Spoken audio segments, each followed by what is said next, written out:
자, 팀장님, 오늘 네. 주제가 우리 현대차 관련해서 또 얘기를 해주실 거고, 또 앞서 잠깐 얘기 드렸지만 애플에 울고 있는 LG노텍 이렇게 얘기를 해주실 건데, 우리 현대차 얘기부터 좀 잠깐 해봐야 될 것 같아요. 네. 현대차가 아주 무시무시한 실적이 나왔습니다. 과장님 어떻게 보세요? 일단 과장님 의견부터. 일단은 현대차 같은 경우는 이제 2분기 때 얘기가 많이 나왔던 게 북미 전기차 시장. 네네. 굉장히 호응적으로 나왔었고, 물론 이번 실적에서 이제 우위를 범했던 건 SUV, 그리고 인도 쪽에서 생각보다 실적이 잘 나왔죠. 일단 그에 대한 부분이 사실 뭐 유럽 완성차나 다른 나라들에 대한 부분이 좀 부진했던 부분이 크게 반영을 했었던 거고, 특히 일본 네.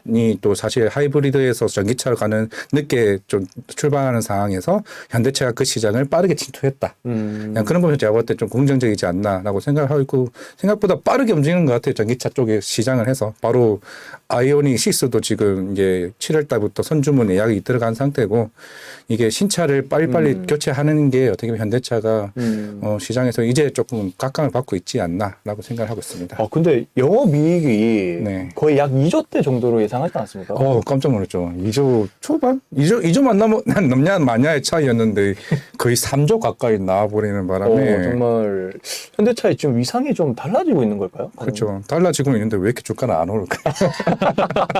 이제 올라가겠죠.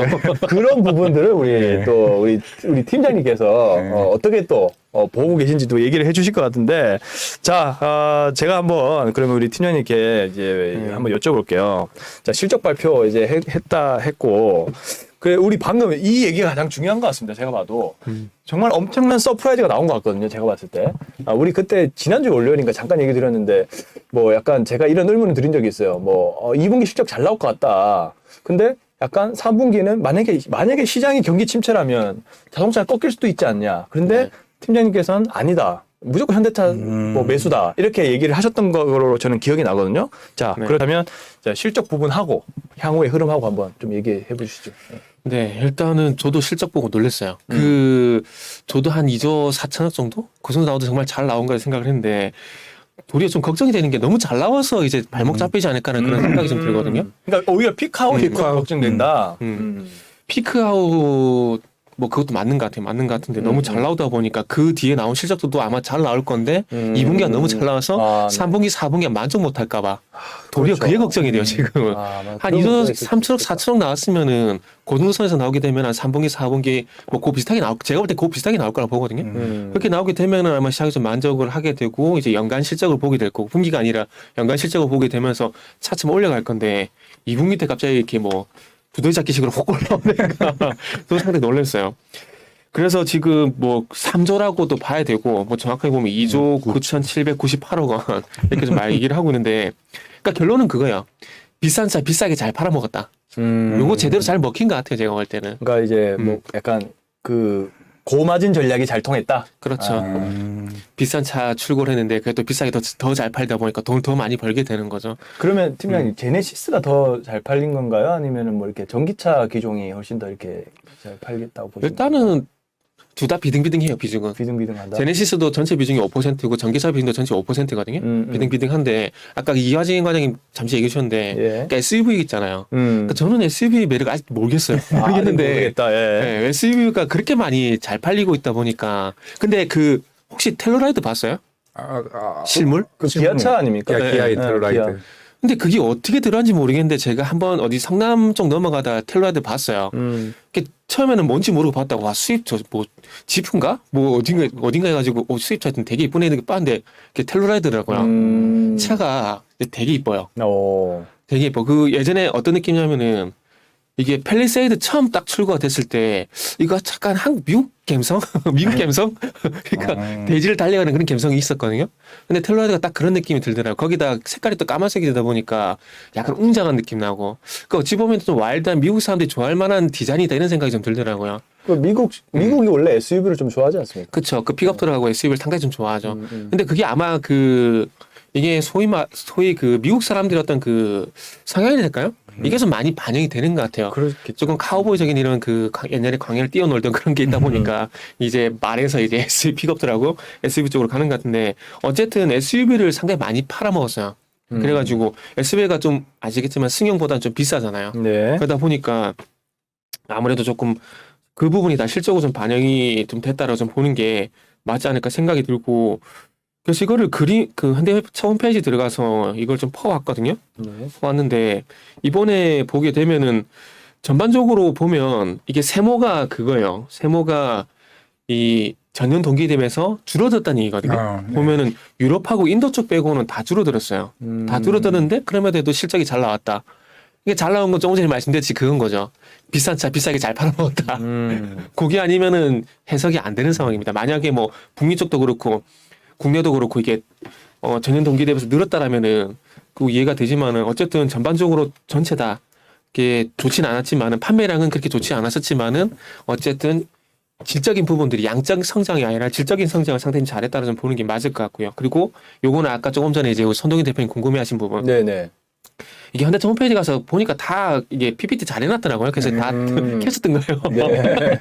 켜졌던 건데. IR 자료죠? 네, IR 자료인데 지금 보면 SUV 차급 해가지고 52.4%거든요. 그러니까 전체 판매량에서 절반 이상이 SUV.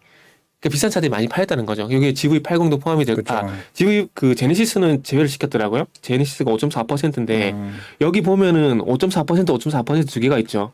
아래쪽이 제네시스고 위쪽이 EV 모델이에요. 그래가지고 그 전반적으로 이제 뭐 그 팰리세이드라든지 이런 SUV 모델이 상당히 많이 팔렸다라고 보시면 될 것 같아요. 그래서 요런 부분이 많이 차지했고 이거 앞으로도 아마 이런 현상은 계속 갈 것 같아요. 계속 갈 것 같고 이렇게 되면은 계속해서 이제 현대차 하반기에도 SUV라든지 이런 고가 모델 중심으로 판매 전략 계속해서 만들어 날 거고 이제는 현대차 인지도 올라가다 보니까 그거 있잖아요. 인센티브.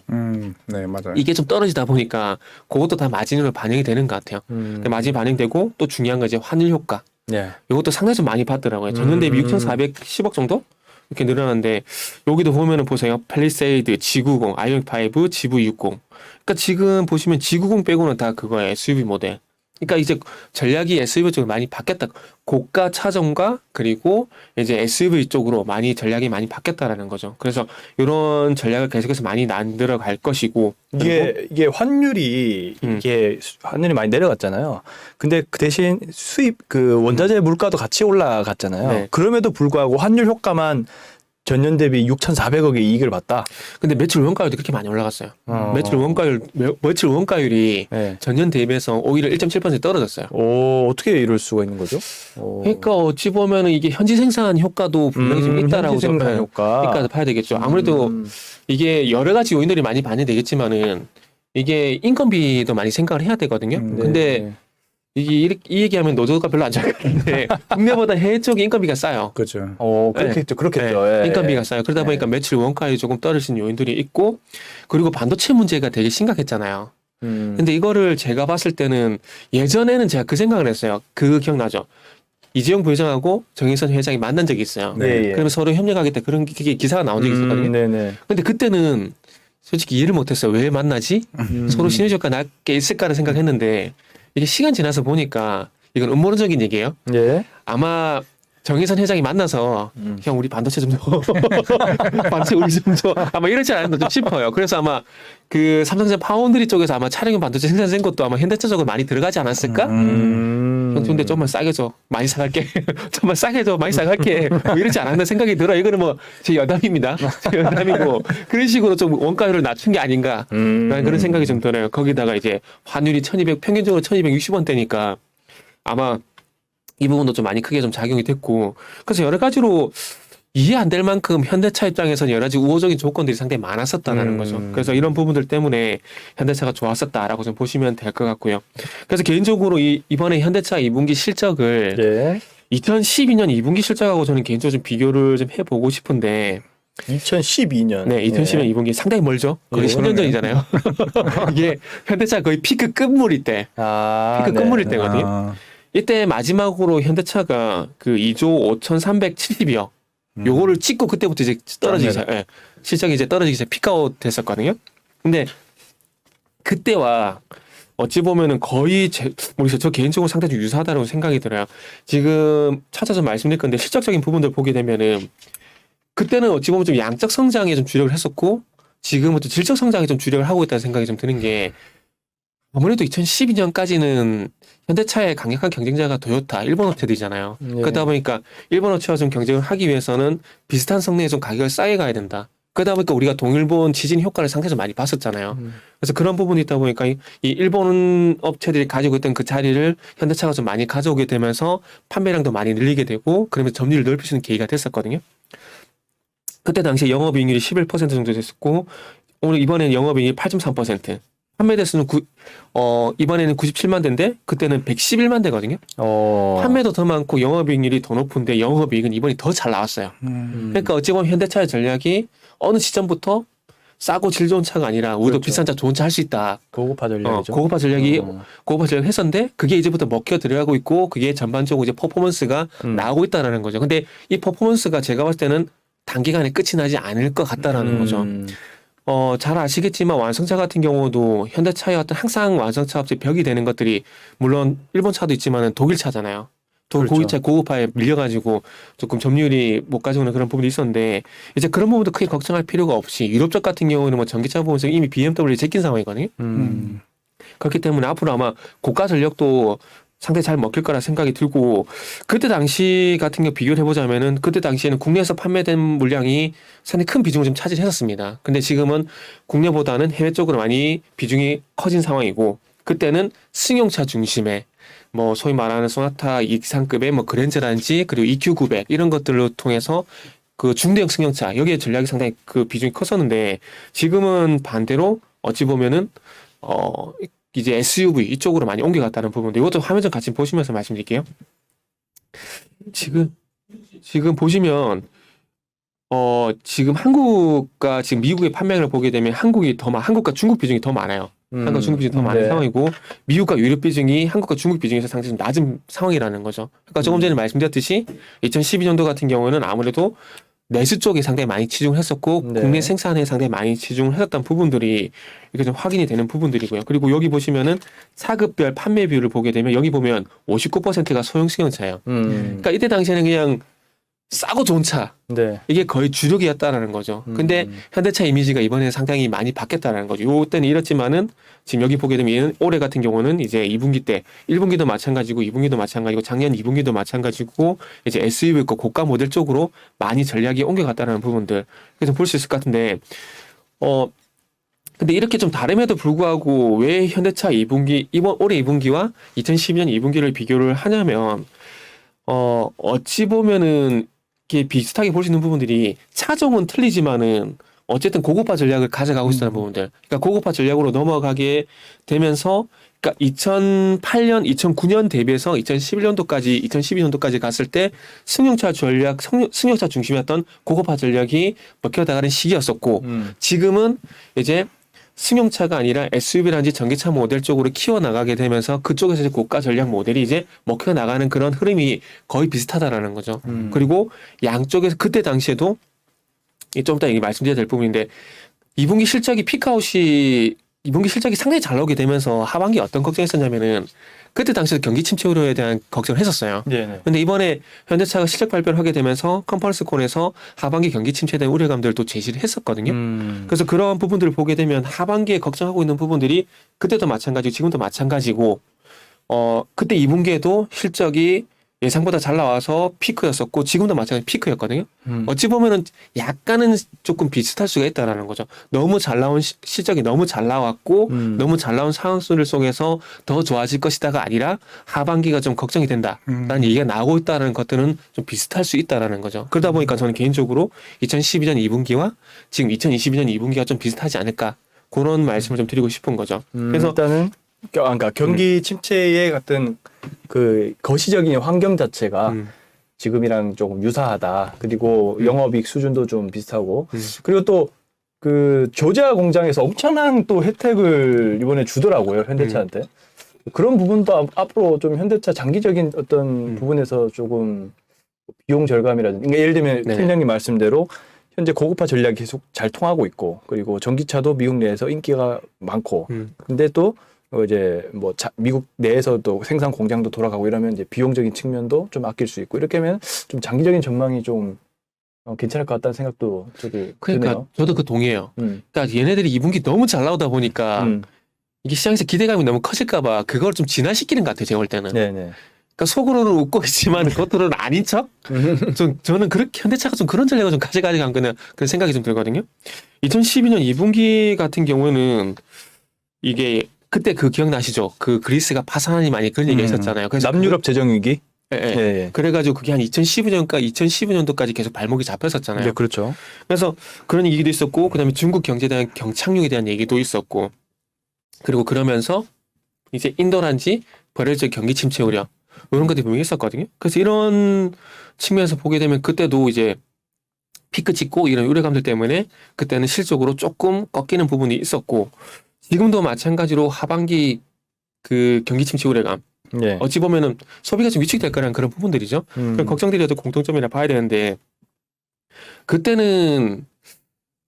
그때하고 지금하고 그렇게 경기 침체하는 부분이 같은 선상에서 진행이 되고 있는 상황인데 제가 봤을 때는 그러니까 이게 소비층이 누구냐에 따라서 좀 틀려지는 것 같아요. 똑같이 경기 침체 우려감이 있긴 하지만 2012년도 같은 경우는 어쨌든 이는 저가라고 해도 되나? 하여튼 조금 승용적인 소형 승용차다 맞아요, 보니까 맞아요. 좀 저가 네. 부분들이잖아요. 그러다 보니까 어찌 보면 선진국보다는 제가 봤을 때는 신흥국 쪽의 영향을 좀 많이 받을 수가 있다라는 거죠. 그러다 보니까 판매량에서 굉장히 타격을 받을 수밖에 없는 부분들이거든요. 근데 지금은 뭐 EV라든지 그리고 SUV라든지 고가 모델이다 보니까 소비층이 그때와 좀 많이 다르다라는 거죠. 그렇게 본다라면은 2012년처럼 꺾이지는 않을 것 같아요. 꺾이지는 않을 것 같고 하반기에 뭐 지금 벌써 3조 2천억 얘기가 나오던데 3조 2천억? 네. 와.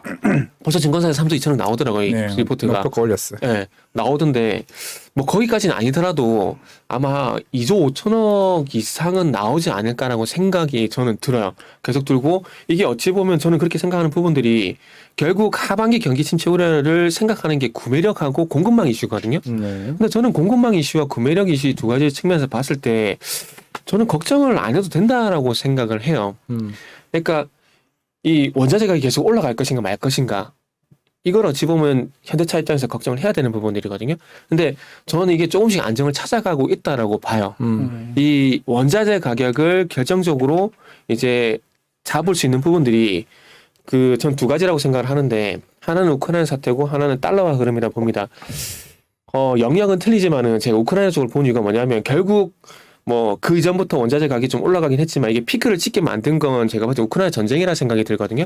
그러면 우크라이나 전쟁 이슈가 발생되면서 원자재 가격이 올라갔다. 그러면은 그전에도 한번 방송에서 이 돈돈에서 계속 말씀드렸지만 그러면 이제 우크라이나가 겨울미를 파종을 하냐 못하냐 요거에 따라서 곡물 가격과 원자재 가격이 영향을 좀 받을 수 있다고 좀 봤거든요. 그런데 지금 최근에 와서 어쨌든 뭐 러시아가 우크라이나 밀 수출할 수 있게 그런 부분이 열어주고 있다는 얘기도 있고 그 다음에 이제 뭐 오데사 항구 요것도 열어준다는 얘기가 있는 상황들이기 때문에 그런 측면에서 보게 되면은 우크라이나 사태에서 뻥튀기가 됐었던 이 원자재 가격이 안정을 찾을 가능성이 높다라고 좀 보고요. 그리고 또 중요한 것은 우리가 항상 원자재 가격과 그리고 그 화폐 가치와 상품 가치 항상 얘기하잖아요. 예. 그러면서 예전에 뭐 2008년도 같은 경우도 이 저금리로 가게 되면서 유동성 랠리를 통해서 금 가격이 폭등했었잖아요. 근데 이번에는 그 유동성 효과가 금이 아니라 부동산 쪽으로 갔고 원자재 가격은 저는 같다라고 좀 보거든요. 그러면 결국 그걸 진화시킨 게 2009년, 2011년도 같은 경우도 이게 결국에는 이제 출구 전략 요 얘기가 나오게 되면서 좀 진화를 시켰듯이 지금도 이제 어쨌든 달러가 금리 인상을 하게 되잖아요. 네네. 그러면 달러 가치가 올라가게 되면 자연스럽게 원자재 가치는 떨어질 수밖에 없다라는 거죠. 그렇게 보게 된다라면은 그리고 또 이제 원자재를 달러로 결제를 하게 되잖아요. 그러면은 달러 가치가 올라가게 되면은 또 당연히 원자재 가치가 거기에 비해서 반비 현상이 나타날 수밖에 없기 때문에 제가 봤을 때는 그래서 뭐 크게 걱정할 필요가 없다라고 생각이 들고요. 그리고 우리가 항상 그거 많이 보잖아요. CRB 지수. 요거 보게 되면 이것도 화면에서 같이 보게 되면 2020년부터 최근까지 보시면 아시겠지만 상당히 가파르게 올랐어요. 가파르게 올랐는데 최근에 와서 어쨌든 350 이 부분에서 고점을 찍고 300포인트까지 이제 하락을 한 상황이거든요. 네. 근데 이게 어찌 보면은 공교롭게도 미국의 금리 인상 요가 좀 맞물리고 있어요. 그러니까 달러의 어떤 가치가 상승에 대한 영향을 좀 받고 있다는 거죠. 그렇기 때문에 이런 부분들을 보게 되면은 공급망 이슈에 대한 부분도 영향을 좀 받을까라는 생각이 들고, 요건 LME 지수, 요건 순수하게 이제 아시겠지만 뭐 그 산용 금속 가격이라고 얘기할게요. 요것도 좀 보게 되면 급격하게 현재 꺾이고 있는 상황이거든요. 그러니까 LME 지수 같은 경우 영국의 런던 거래소에서 많이 보고 있는 지수잖아요. 네. 그래서 요것도 유럽 쪽에서 보는 지수도 그렇고 현재 미국 쪽에서 보는 지수도 그렇고 현재 꺾이고 있는 상황이기 때문에 아마 공급망 이슈는 요것만 보더라도 저는 안정을 좀 찾을 거라고 봐요. 그리고 이 원자재 가격이 낮아지게 되면은 결국 인플레이션이 좀 안정을 찾게 되고, 그렇게 되면 물가 좀 안정을 찾게 되면은 지금 우리가 걱정을 하고 있는 구매력 감소에 대한 우려감들은 제가 볼 땐 충분히 해소가 된다라고 봅니다. 그리고 정작 중요한 건 현대차가 2021년도, 2022년도 상반기를 겪게 되면서 계속해서 인플레이션의 문제가 있었지만은 그럼에도 불구하고 이런 것들을 이겨내게 되면서 실적이 계속 괜찮게 나오고 있는 상황이 있거든요. 그리고 이번에 또 아시겠지만 2분기 실적도 상당히 잘 나왔고요. 네. 그렇게 보게 된다라면은 모르겠어요. 제가 볼 때는 걱정하는 게 맞나라는 생각이 들고, 현대차 같은 경우는 더 잘 됐다 자, 생각이 좀 들어요. 네. 팀장님 제가 질문 하나 해도 돼요? 우리 네. 과장님한테도 같이 두 분한테 좀 질문 좀 드리고 싶어요. 동시에. 아니 그러니까 제가 여기서 궁금한 게 네네네. 진짜 궁금한 게 우리 현대차 같은 경우는 뭐라고 해야 될까요? 좀 이게 잘 하고는 있는데 약간 브랜드 인식. 예를 들면 이제 애플의 아이폰처럼 뭔가 잘 되고, 뭔가 갤럭시와 아이폰을 비교하는 것처럼 뭔가 현대차 잘 되고 있는 것 같은데, 근데 뭔가 좀 한 방이 부족하다 이런 생각이 계속 들었단 말이에요. 근데 지금 이제 영업이익이 계속 엄청나게 지금 올라가고 있잖아요. 그럼 여기서 제가 또 궁금한 게 이제 과연 이제 현대차 그 어떤 분기점을 맞이했다라고 보십니까? 예를 들면 브랜드도 이제는 좀 뭔가 한 단계 상향됐고, 그러면 이제 소비자한테 인식도 좋아졌고, 그러면 이제 앞으로 영업이익 때도 이 정도 잘 나오게 된다면은 현대차가 멀티플 확장에 대한 부분을 과연 재평가를 받을 수 있을까? 그 두 분의 의견은 좀 어떻게 보세요? 지금 시점으로부터? 저는 받고 있다라고 봐요. 어떻게 생각하세요? 아까 이제 얘기 잘 해주셨던 게 지금 예. 소나타가 단종됐잖아요. 예. 그만큼 브랜드 입지를 높이기 위해서 아니면 아예 그랜저로 몰아갈 수도 있는 거고, 사실 미국 같은 경우가 지금 계속 얘기가 나왔던 게 네네네. 기후 비상사태 선언을 했잖아요. 예. 거기서 나왔던 게 전기차 보조금 지원. 지금 사실 미국에서 지금 전기차 순위를 봤을 때도 일본 닛산 말고는 이제 북내차는 아시아 쪽에서는 2개밖에 없어요. 아이오닉 5랑 이제 기아 쪽에 있는 EV6인가 예. 그 2개밖에 없는데, 그럼 여기서 이제 빠르게 지금 LG 에너지 솔루션이나 지금 2차 전지 쪽도 계속 그쪽에서 증설을 하고 있는 상황에서 현대차가 지금 우리는 저가 전략 오케이 아웃. 그러면 여기서 우리는 SUV나 전기차 쪽으로 치고 올라가겠다. 그만큼 점유율이 제가 알기로 11%인가 12%인 걸 알고 있어요. 북미 시장에서. 이제 오히려 내연기관은 9%에서 10%고. 제가 봤을 때 여기서 치고 올라온다면은 사실 저 같은 경우는 이제 아까 고급 전략 얘기를 했는데, 저는 사실 제네시스를 타고 있는데 굉장히 좋아요. 차가 왜 이렇게 좋으셔? 아니. 고가 모델은 아니고, 딱 이제 처음에 제가 고민했던 게 벤츠나 BMW가 이게 전략을 했던 게 딱 누가 그러더라고. 이거를 그냥 브랜드를 택할 거냐, 오션과 배기량을 택할 거냐 차이 같은 가격일 때. 근데 딱 탔을 때의 그 오션과 배기량의 차이에서 굉장히 압도적입니다. 그 제네시스가 정말 그 주변의 말 들어보니까 정말 좋다는 인식이 많더라고요. 네. 거의 일반 1억 1,000짜리 차랑 거의 맞먹을 정도의 옵션이에요. 그만큼 성지도 좋고, 예전에 차영수 소장님도 오셔가지고 같은 차를 얘기를 했었는데 너무 좋다고 얘기를 하신 거예요. 그걸 사실 미국 쪽 있는 사람에서 그래서 그 나라 사람들이 막 무조건 좋은 차만 타지 않을 거예요. 브랜드는. 저도 한번 미국 7년 전에 한번 갔을 때 생각보다 우리나라 차가 많아서 좀 놀랐었어요. 그러니까 그만큼 그 나라 사람들은 아주 이제 가성비적으로 우수한 차를 택할 가능성이 높다. 그러니까 성능적인 측면에서 제네시스가 저도 동일해요. 되게 좋아졌어요. 그러니까 어찌 보면 좀 그러면 원초적으로 좀 말씀드리면, 현대차가 예전에 좀 그런 게 있어요. 그 출력이 좀 떨어지다 보니까 엑셀레이터 밟았을 때 좀 답답함이 좀 있었거든요. 그러다 보니까 저는 독일차 타요, 솔직히. 독일차 타는데. 그러니까 독일차 타니까 그게 없어요. 그게 너무 좋아요. 그러니까 물론 뭐 독일차에서 타는 것도 있겠지만은 BMW? 네. 초반에 저 바로 눈치챘어요. 그래서 그러니까 예전에는 저도 잠시 그걸 탔다가 저도 이렇게, 그러니까 보통 BM에서 벤츠로 가는데 저는 벤츠에서 역으로 그 BM으로 온 거거든요. 네네네. 그러니까 아직까지 이거는 안 타도 되겠다. 나이 좀 더 먹으면 타도 되겠다라는 생각이 좀 그런 것도 있고. 그러니까 그러니까 아까 퍼포먼스 좋게 얘기하면 퍼포먼스인데, 그러니까 개인적으로 이제 그러니까 내가 치고 나갔을 때 강력하게 치고 가는 그 힘이 너무 좋다 보니까, 그러니까 거기에 되게 만족을 한다라는 거죠. 근데 아마 자동차 타신 분들 아마 그거 아마 공감하실 거라고 봐요. 이 답답함은. 근데 제네시스가 제가 봤을 때 그 답답함을 저는 없앴다라고 좀 보거든요. 상당히 좀 좋아졌다고 좀 봐요. 그러면 이제 브랜드가 현대차 이제 인식에 대한 맞다. 브랜드가 바뀌었다 이미. 저는 이게 제네시스가 2019년, 2020년도에 이게 출시가 되기 시작하게 되면서 그때부터 그 전략을 만들었고, 그게 조금 이제 정착이 돼가는 시기라고 봐요. 저는 정착된 시기고, 예전에는 뭐 제네시스 모델이 이렇게 많이 안 팔렸거든요. 근데 지금 제네시스 모델 판매 모델이 상당히 많이 올라왔어요. 근데 그 결정적인 계기가 그거예요. 타이거우즈. 그게 상당히 결정적으로 많이 그게 마케팅 효과가 상당히 컸어요. 그게 많이 크게 되면서 안전한 차라는 이미지가 있었는데 막상 타보니까 또 괜찮은 거야. 근데 약간 한때 이런 뉴스들도 많았어요. 제네시스가 뭐 갑자기 뭐 오작동이 된다든지 뭐 이런 문제들이 요즘에는 기사가 안 나오더라고요. 네. 그런 문제들은 다 해결이 됐나 이렇게. 아직 뭐 안 됐어요. 아직 안 됐어요. 노출이 안 될 뿐이에요.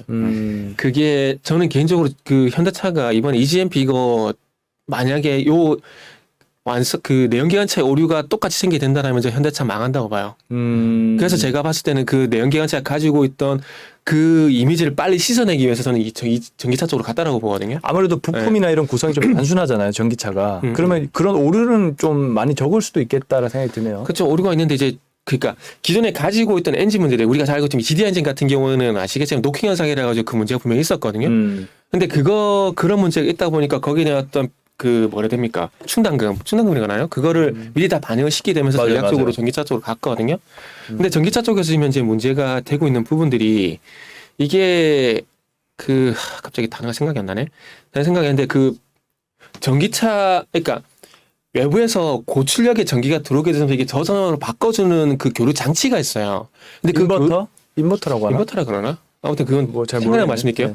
그 교류를 변환시킨 장치가 있는데 그 변환시킨 장치에 그름이 발생이 되면서 화재가 발생되는 그런 문제가 좀 있어요. 근데 예, 그게 중고 레이에서 그런 현상이 많이 발생이 되거든요. 그래서 그게 문제가 많이 되는데 EGMP에서도 그런 문제가 있는지 없는지 모르겠어요. 근데 기사가 잘 안 나오니까.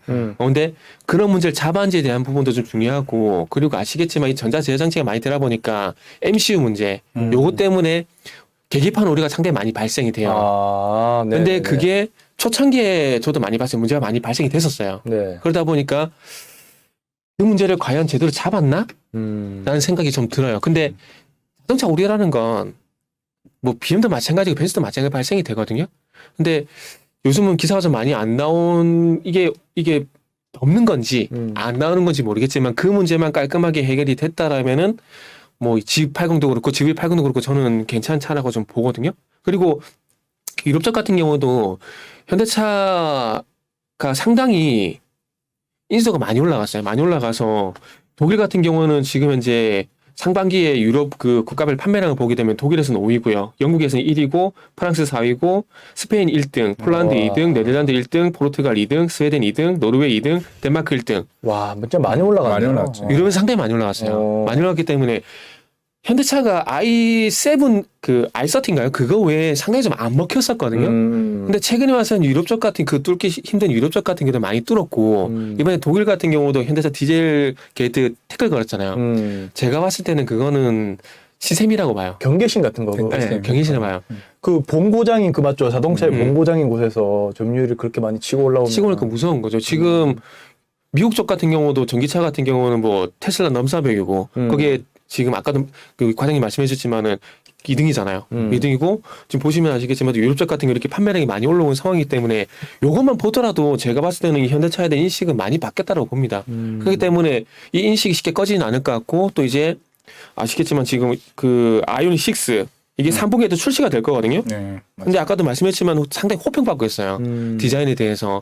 그러니까 아까도 우리가 우스갯소리했지만 갤럭시하고 아이폰 얘기했지만 예. 이게 결국 차 디자인 무시 못하는 거거든요. 근데 저는 개인적으로 솔직히 그렇게 디자인이 마음에 안 들어요. 근데 이거는 순수하게 제 의견인 거고 이게 뭐 지금 어쨌든 해외 쪽이라든지 국내 쪽에서 나오는 이 평가를 보게 되면은 상당히 좀 호평을 받고 있는 상황이기 때문에 아마 아이오닉 5, EV6의 어떤 이 흐름을 저는 또 이제 아이오닉 6가 이어간다라고 봅니다. 그렇게 본다면 여전히 EV라든지 그리고 SUV 쪽으로 판매는 견조하게 나올 것이고 원자재 가격 공급망 이슈가 좀 안정을 찾게 된다라면은 마진도 당연히 좋을 수밖에 없죠.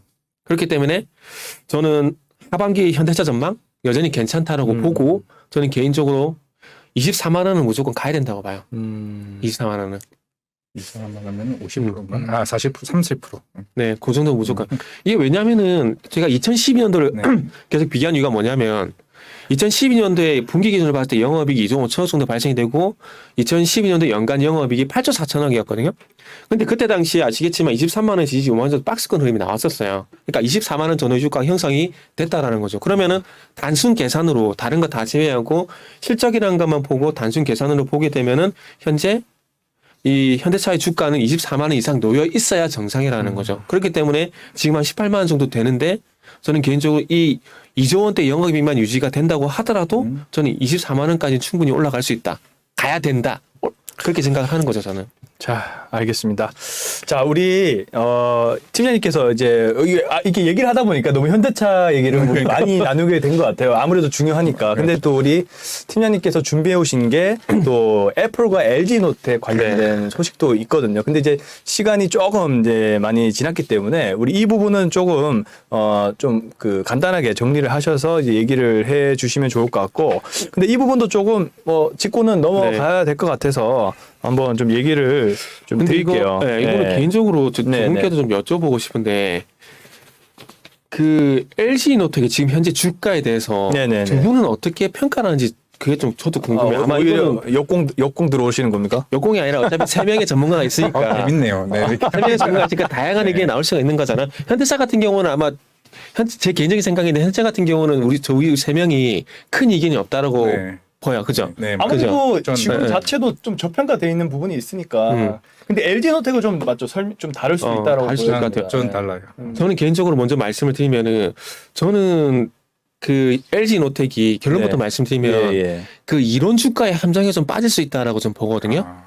무슨 얘기냐면은 우리가 증권사 계시지만은 개인적으로 전 제도권 있으신 분들 디스를 할 때 이론 주가의 함정 이 얘기를 많이 해요. 뭐냐면 퍼. 그러니까 지금 올해 예상 퍼가 LG 노텍 같은 경우는 7.4배거든요. 그러니까 요것만 보게 되면 되게 싸 보여요. 싸 보기 때문에 지금 이 주가에도 더 가야 된다. 이런 얘기가 나오거든요. 근데 저는 아니라고 봐요. 일단 저부터 말씀드렸어요. 말씀드린 두 분은 이제 두 분한테 저는 말씀드렸으니까. 아무래도 이제 저부터 얘기할까요? 네, 먼저 하시죠.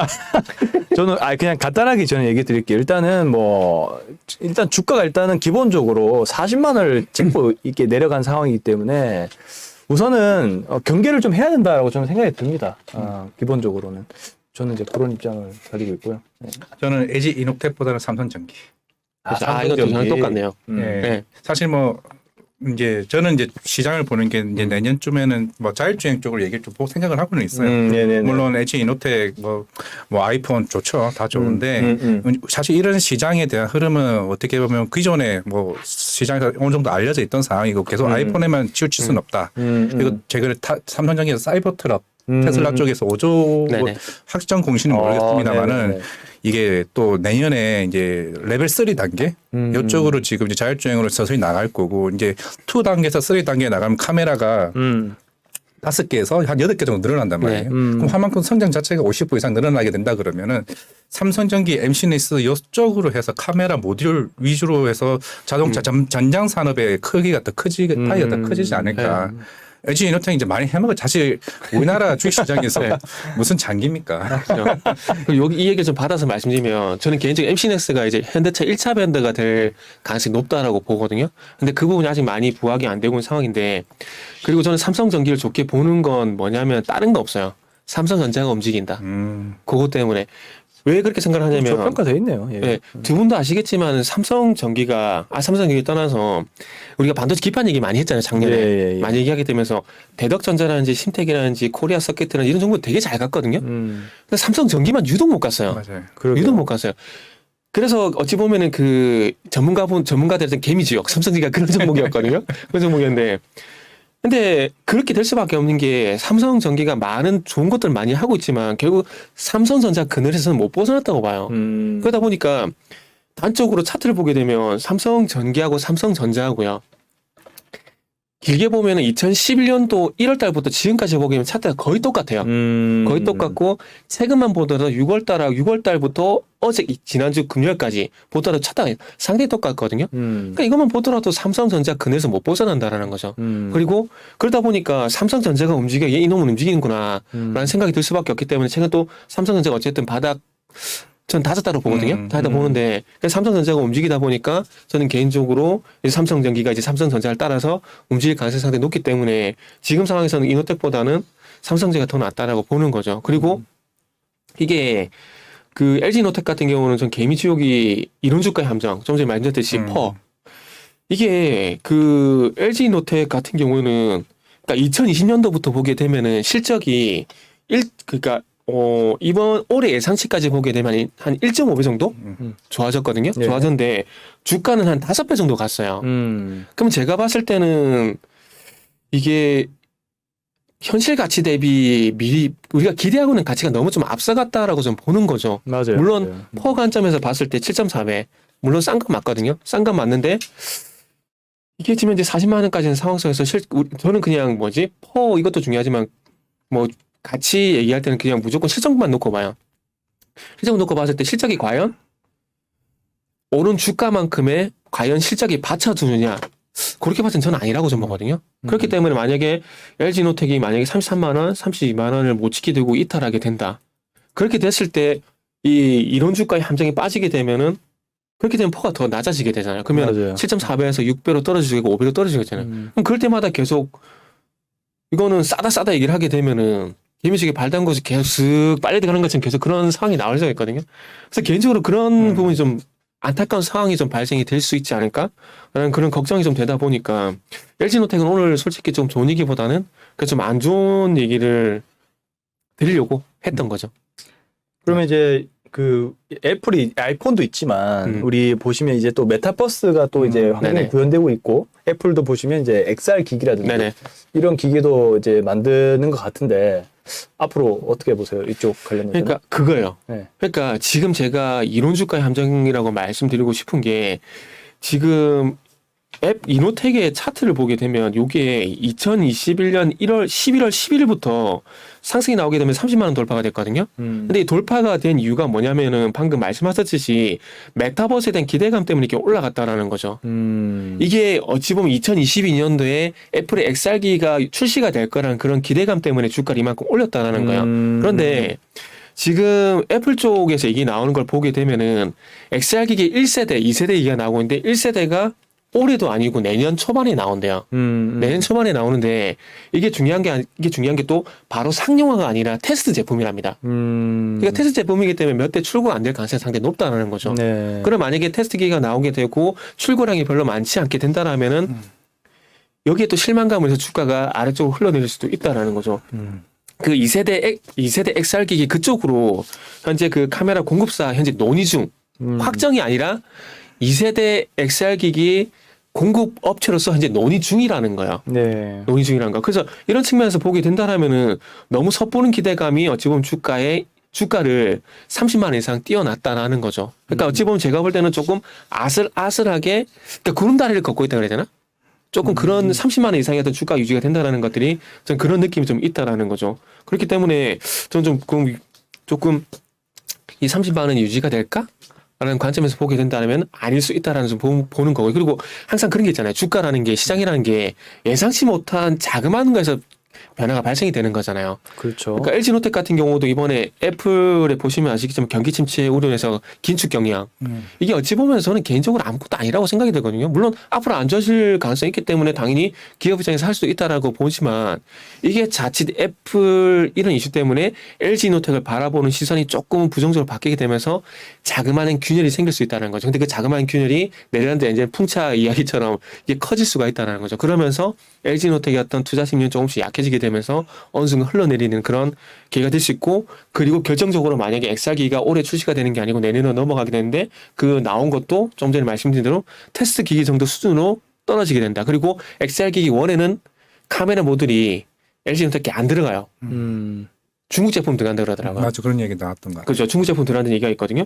이게 품질이 중저급이기 때문에 굳이 고품질 제품 들어갈 필요가 없다 그러더라고요. 테스트 제품이다 보니까. 네. 그러다 보니까 중국업체 들어간다 그러는데 이런 상황을 봤을 때 아이폰 14에 대한 모멘텀 분명히 있지만은 이 30만 원 이상 주가를 띄웠었던 이 XR기에 대한 모멘텀은 자칫 식어버릴 수가 있기 때문에 그러다 보니까 LG노텍 같은 경우는 계속 똑같은 얘기를 반복돼서 죄송한데 조금은 어찌 보면은 조금 아슬아슬하다라는 제 개인적으로 봤을 때는 좀 아슬아슬하다는 거죠. 그런 측면 때문에. 또 하필이 오늘 보시면 또 우리 앞서 미국 주식 점검했을 때 그 메타 관련해서 주가가 좀 하락을 했잖아요. 이제 XR 그러니까 메타버스 최근에 분위기 좋았는데 네. 어제 그 금요일 이슈 때문에 이제 관련된 섹터가 좀 조정을 받을 수도 있잖아요. 그러면 이제 이노텍 같은 경우도 이제 영향을 좀 받을 수 있다라고 또 생각이 좀 들기도 하네요. 그리고 또 뭐 아이폰 14가 기대보다 못할지도 모르고 일단 제가 전반적으로 봤을 때도 일단 LG노텍 주가가 평균이 다른 그러니까 시장에 비해 좀 높게 유지가 되고 있기 때문에 팀장님 말씀대로 좀 이게 경계에 그런 필요가 있다고 보고 오히려 같은 계열이라면 저도 두 분의 의견처럼 삼성전기를 오히려 좀 보는 게 더 낫다라는 생각이 많이 듭니다. 네. 그 애플의 전문가 권민치 고민치. 권위자 애플의 권위자 그 대만 기자 말씀하신 건가요? 애널리스트 애널리스트인가요? 네. 그 사람 트위터에 올라온 내용 보게 되면 계속 9천만 대 이상 출고가 된다는 게 나오고 있더라고요. 그래서 걱정할 부분은 없어요. 그런데 중요한 건 이 아이폰 14 그러니까 아이폰으로 어찌 보면은 계속해서 애플이 죄송합니다. LG노텍이 먹고 살고 있는 상황이고 그리고 애플의 매출 비중이 현재 75% 가량 되는 상황이고 이렇게 보게 된다면 애플만 볼 수 없다라는 거죠. 애플만 계속 보기는 힘들다라는 거죠.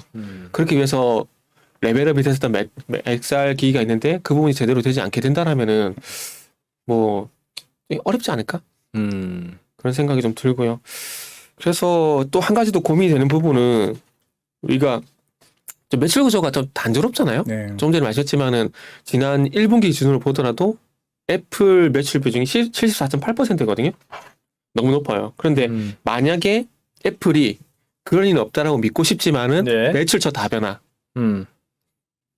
매출 다변화가 아니라 공급망 나쁜 저 다변화. 다변화. 나쁜 저 다변화를 만약에 하게 된다. 그럼 바로 직격탄이거든요. 이거는. 바로 그 실내로 그 OLED 패널 같은 경우도 원래는 삼성, LG가 거의 확고하게 잡아왔었거든요. 네. 근데 아이폰 12부터 지금 비율을 끌어주고 있어요. 왜? 가격 때문에. 그렇다 하더라고요. 네. 네.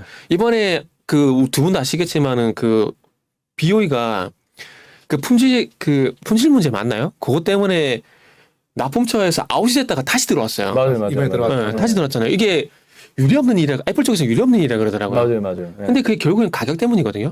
그러니까 이 얘기를 왜 드리냐면은 지금 어쨌든 삼성과 LG가 꽉 잡고 있던 OLED 패널 이쪽도 자그마한 균일이 생기게 되면서 조금씩 BOE가 파고 들어온 상황이거든요. 근데 카메라 모드도 그렇게 되지 말라는 법이 없어요. 만약에 이번에 XR 1세대 XR 기기에 중국 제품이 들어갈 건데 만약에 가격도 괜찮고 품질도 생각보다 괜찮네? 라고 생각이 들면 애플이 생각이 좀 바뀌지 않을까요? 그럴 수도 있죠. 네. 네. 그래서 이게 저는 개인적으로 너무 신경 써요. 너무 신경 쓴다는 거죠. 이거 가격도 싸고 생각보다 괜찮네? 그럼 이거 2세대 그냥 넣어버려. 중요한 이야기인 것 같아요. 맞아요. 넣어버리면은 LG노텍 입장에서는 되게 난감할 수밖에 없는 상황이라는 거죠. 그리고 최근에 아시겠지만은 지금 이 카메라 모듈 쪽으로 해가지고 삼성전기가 계속 치고 올라오고 있는 상황이잖아요. 맞아요. 그러다 보니까 LG노텍도 지금 안 하고 있던 FC BJ 쪽 1조 4천 투자한다 그래서 그쪽 간다 그러잖아요. 왜 그렇게 하겠냐고요. 장애도 위기감이 있다는 얘기거든요. 그러다 보니까 삼성전기 얘네도 우리 밖으로 넘보네? 그럼 우리도 이쪽 해야지? 이렇게 되는 거죠. 그러니까 이게 주가가 너무 이렇게 약간 이제 오르고 있는 상황에서는 항상 조그마한 뉴스도 좀 경계를 해야 되고 정말 이노텍도 이제 분석을 많이 하다 보니까 정말 애플의 한쪽에 쏠림 현상. 정말 이런 부분들은 좋을 땐 진짜 좋은데, 그러니까 저점에서 이런 뉴스는 거의 안 나는 것 같고 꼭 고점에서 맞죠. 안 좋은 뉴스가 조금씩 흘러다니면서 그러니까 주가가 붕괴되는 그러니까 그런 현상들을 많이 아마 많이 두 봤던 것 분도 같아요. 공감하실 건데 네. 이게 우리가 주식하면서 가장 힘든 게 그때 보고 싶은 것만 봐. 맞아요. 시장이 그때 똑같은 이슈에도 그때 다르고 그리고 그것도 방금 말씀했지만 보고 싶은 것만 보는 요것 때문에 너무 힘든 것 그 같아요. 확증 편향 현상이라고 하잖아요. 네. 자기가 보고 싶은 것만 보는. 좋을 땐 좋은 것만 보고 안 좋을 땐 안 좋은 것만 보고. 그러니까 이렇게 고점 구간에서 늘 이런 현상이 반복됐던 것 같습니다. 제가 봤을 때는. 예, 그래서 저 역시도 저희 이제 세 명의 의견도 우리 이노텍을 분석을 했지만 시청자분들의 오늘따라 채팅이 굉장히 적네요. 너무 저희 세 명 얘기만 했는지. 각도사는 인기제의가 없어서 그런가? 열심히 듣고 계신가요? 시청자분들. 그래도 이게 장점은 또 이게 어떤 핵심만 우리가 다 얘기를 또 했기 때문에 또 오히려 시청자분들께서는 더 좋은 내용들을 또 많이 들으신 것도 또 장점이라면 장점일 수 있습니다. 저는 이렇게 행복 회로를 돌리면 그러니까 우리 세 명은 재밌지 않았어요? 전 재밌었습니다. 그렇죠. 그러니까 재밌죠. 우리가 재밌었기 때문에 보는 사람도 그냥 지켜보는 재미가 있었다고 봐요. 저는 그냥. 방송한다 생각 안 했어요. 그냥 커피 한 잔 마시면서 모닝 미팅 하는 줄 알았어요. 보통 이렇게 미팅하지 않습니까? 이런 의견들을 막 주고 받으면서. 저도 그런 느낌이었어요. 그냥. 네. 아주 저도 좋았던 시간인 것 같고 정리를 좀 하자면은 우리 하루백서님 귀 기울여 듣고 있습니다 이렇게 얘기를 하셨는데 감사하고요. 정말 알짜배기 내용들이 많이 나왔던 것 같습니다. 일단은 현대차부터 시작해서 이제 LG 이노텍까지 일단은 우리가 한 9시 정도까지 마무리를 하고 한 5분 정도 시장 잠깐 보면서 같이 이제 퇴근하시면 될 것 같은데 제가 1분 동안 네. 정리를 좀 할게요. 네. 일단은 우리 현대차와 LG노텍 얘기를 좀 나눴습니다. 일단 전반적으로 현대차 같은 경우는 하반기에도 우선은 뭐 경기 침체 우려가 있음에도 불구하고 지금의 어떤 그 고급화 전략이 잘 통하고 있고 그리고 그 브랜드 인식 자체도 제가 궁금했던 부분들은 두 분께서도 그런 부분들이 잘 되고 있는 것이 아닌가라고 얘기를 해주신 것 같아서 우선은 좀 하반기 전반까지는 현대차 의견은 좋아 보인다. 이런 의견들이 나왔습니다. 그래서 시청자분들도 보시기에는 현대차를 조금 관심 있게 그리고 그 낙수 효과 그럼 이제 부품주도 좀 봐도 되잖아요. 그렇죠. 부품주 한번 좀 얘기를 해보시죠, 우리 팀장님. 부품주. 저는 이제 전기차의 전초기지가 이제 해외가 아니고 지금 국내라고 얘기했잖아요. 국내 얘기했고 이게 지금 현대차 입장에서는 이 전초기지를 어느 지역이라고 아직 얘기를 안 한 상황이거든요. 안 한 상황인데 울산이 거의 확정적으로 얘기가 나오고 있더라고요. 울산. 네, 확정적으로 나오다 보니까 울산에 좀 기반을 하고 있는 이 부품업체들 그러니까 우리가 그 엘리바마라든지 조지아 얘기가 나오게 되면서 그쪽에 그 부품 공장이 있는 업체들이 많이 부각이 됐잖아요. 네. 그런 것처럼 만약에 울산이 확정이 되게 된다라면은 울산 쪽에 부품 공장 있는 회사들 그러니까 저는 서현이와 서현이와 이게 울산에 공장이 있잖아요. 현대공업도 울산에 공장이 있고요. 그리고 거기에 가까운 쪽에 양산이라는 곳에 양산에 또 웅상이라는 곳이 있거든요. 거기에 성화이텍 공장이 있어요. 네. 그게 저희 학교 밑이라서 알아요. 공장이 되게 커요. 네, 근데 거기서 울산까지 거리가 얼마 되지 않아요. 한 1시간이면 가거든요. 그리고 요새 또 부산 울산 고속도로 생겨가지고 더 가까워졌고 그래가지고 울산에 조금 부품 공장이 있는 종목 이렇게 해가지고 서현이와 현대공업 그리고 성화이텍 뭐 이런 것도 좀 보면 좋지 않을까 생각이 들고 그 중에서 대장은 서현이와 저는 그렇게 좀 말씀드리고 싶네요. 지금 장이 시작됐거든요. 잠깐만 네네. 제가 보면 네. 지금 그 코스닥이 지금 0.3%대 하락을 지금 하고 있는데 제가 섹터를 보고 있는데 우리가 점검한 대로 지금 자동차 섹터가 좀 괜찮아요. 지금 자동차 얘기하게 되면 4분기에 새로 나온 그랜저가요. 대기자가 대박이랍니다. 그렇습니까? 기사가 났는데 벌써 예. 대기만 벌써 3만 명이래요. 그 완전 풀체인지인가요? 풀체인지. 아. 그때 연장 연사님이 봤던 차가 그랜저 맞는 것 같습니다. 시청자 여러분 또 참고를 하셔야 될 것 같아요. 그랜저 풀체인지가 나온다. 저희 지금 뭐 현대차 홍보장사 차 나와주나요? 현대차에서 후원해 주시면 감사하겠습니다. 스튜디오 당장. 근데 지금 전기차 부품 쪽이 괜찮습니다. 지금 현대차도 2.36% 오르고 있습니다. 아까 24만 원 얘기하셨죠? 지금 벌써 20만 원 접근하려고 해요. 현대차가. 굉장히 좋은 흐름이고 기아도 현재 82,000원. 현대 위아 뭐 만도 다 좋고요.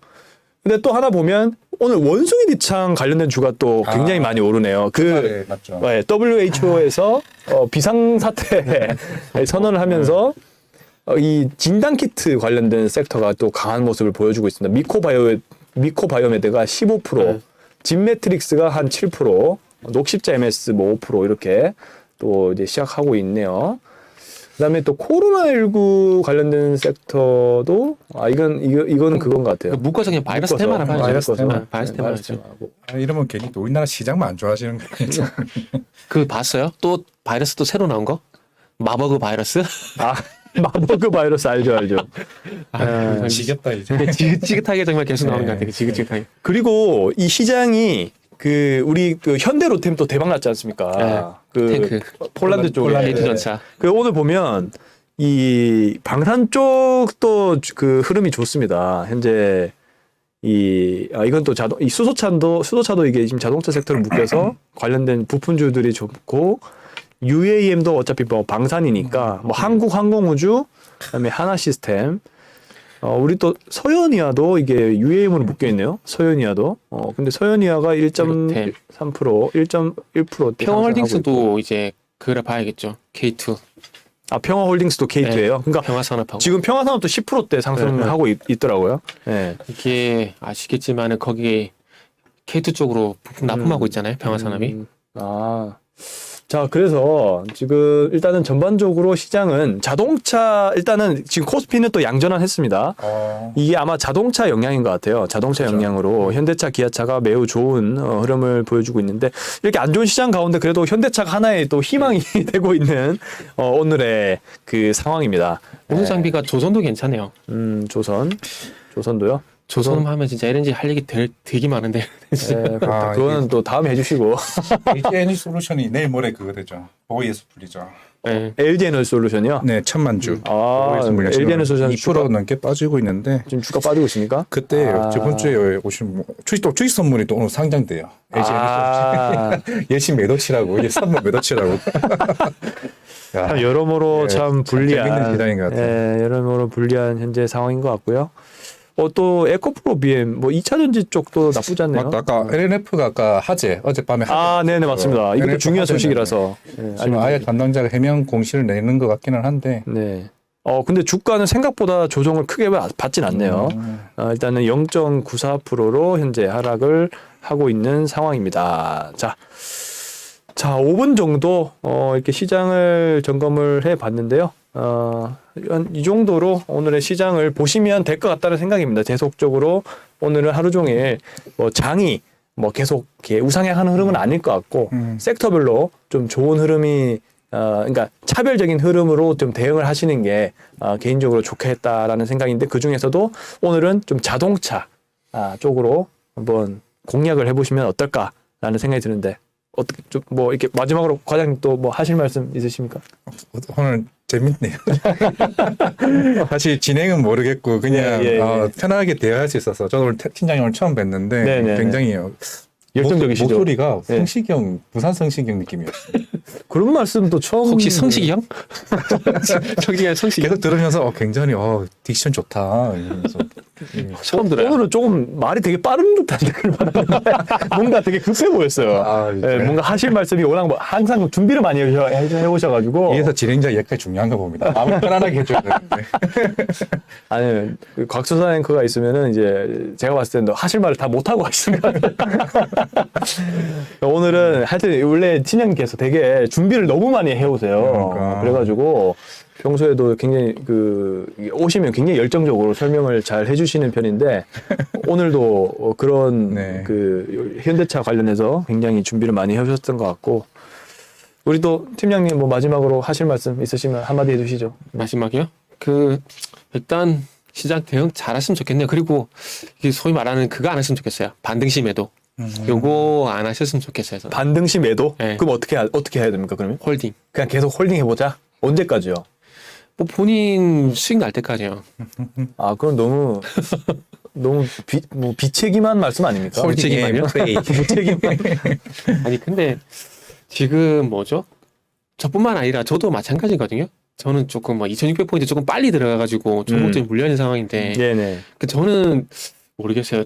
무책임할 수도 있다고 생각할 수 있는데 저는 안 팔면 손해가 아니라고 봐요. 안 팔면 손해가 아니다. 그래서 아마 그러니까 제가 일단 홀딩하라고 말씀드린 건 뭐냐면 시장은 어쨌든 전반적으로 괜찮게 보니까 그렇게 네네, 말씀하신 거 그렇죠. 아니에요? 시장 때문에 빠졌다면 시장이 회복이 될 거니까 그 회복되는 건 보고 판단하라 그 말씀 드리고 싶은 거죠.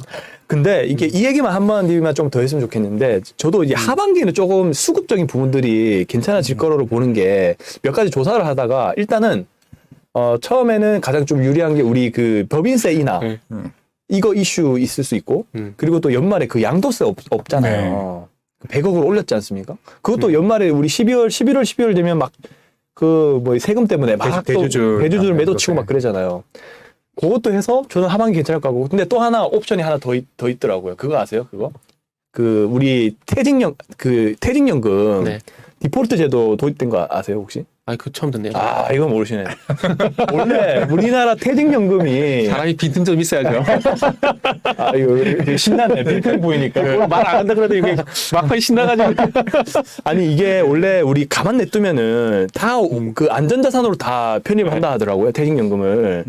근데 이제 디폴트 제도가 도입이 되면은 이제 그런 지시가 없어도 알아서 주식 자산으로 들어간답니다. 우리 퇴직연금이 주식 비중이 굉장히 모자라잖아요. 뭐 막 커봤자 한 10%? 근데 미국의 연금 제도는 401k 의무적으로 50% 편입하잖아요. 근데 이런 부분들도 향후에 주식시장 수급으로 들어가는데 유리하다고 합니다. 네. 그렇죠. 예전에 국민연금 뭐 얘기 나오게 되면서 시장 얘기 있었듯이 그렇게 했죠. 그런데 그것도 저는 동시에 양면이 있다 봐요. 시장이 좋으면은 이게 수익이 좀 많이 나겠지만 또 지금처럼 또 이번 상반기처럼 안 좋게 되면은 마이너스 그 기존에 어떤 채권에 투자를 많이 하다 보니까 수익률이 얼마 안 되지만은 이게 또 재속해 또 시장 하락에 들어가게 되면은 마이너스가 되잖아요. 그래도 뭐 싸게 편입할 수 있는 기회 아닐까요? 그렇죠. 그렇게 되면 좋겠죠. 뭐 연금 하여튼 퇴직연금 제도 자체가 어쨌든 그렇게 디폴트 옵션을 도입해서 이제 안전자산이 아니고 이제 위험자산 쪽으로 어쨌든 수급이 늘어난다는 거는 일단은 긍정적인 저는 신호라고 저는 생각을 합니다. 자, 이렇게 해서 막판까지 이제 한번 다 각자 분들 말씀 다 이제 들어봤고요. 이제 저희는 지금 이제 9시 10분 돼서 종료를 해야 될 것 같습니다.